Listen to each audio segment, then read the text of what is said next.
কার্যকর করতে হবে। আমি না মানব না। চলো চলো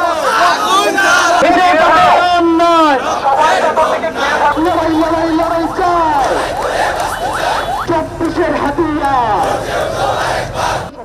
আমাদের যে তিনটা দাবি, প্রথম দাবি আছে ইঞ্জিনিয়ারিং নবম গ্রেড বা অ্যাসিস্ট্যান্ট ইঞ্জিনিয়ার বা সমান পদে প্রবেশের জন্য সবার জন্য পরীক্ষা বাধ্যতামূলকভাবে করতে হবে এবং অবশ্যই বিএসসি ইঞ্জিনিয়ারিং ডিগ্রি থাকতে হবে। কোনো কোটা বা সমমান পদ তৈরি করে কাউকে প্রমোশন দেওয়া যাবে না বিএসসি ডিগ্রি ছাড়া।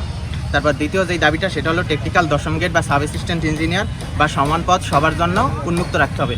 কারণ দেখা যাচ্ছে যে বর্তমানে ডিপ্লোমা সিন্ডিকেট 100% কোটার মাধ্যমে একটা ইঞ্জিনিয়ারিং প্রকৌশলী পদ দখল করে রাখছে, যেটা আসলে দেশের জন্য অনেক বড় একটা লস। কারণ বিএসসিরা দেশের সম্পদ। এখন এরাই যদি ইঞ্জিনিয়ারিংয়ে চাকরি না করতে পারে তাহলে তো দেশের এত টাকা দিয়ে পরে কোনো লাভ হলো না। তারপর তৃতীয় যেই দাবিটা সেটা হচ্ছে বিএসসি ইন ইঞ্জিনিয়ারিং ডিগ্রি ছাড়া কেউ নামের আগে ইঞ্জিনিয়ার পদবি ব্যবহার করতে পারবে না এবং সরকারকে এই বিষয়ে যথাযথ পদক্ষেপ গ্রহণ করতে হবে যাতে এটা সর্বক্ষেত্রে বাস্তবায়ন করা হয়। কন্টিনিউ করবো যতক্ষণ না নবম গ্রেড এবং দশম গ্রেডে আমাদের দাবি মানা হবে। চাকরির জন্য আমাদের উন্মুক্ত যতক্ষণ না করা হবে ততদিন পর্যন্ত আমাদের আন্দোলন চলতে থাকবে। আমরা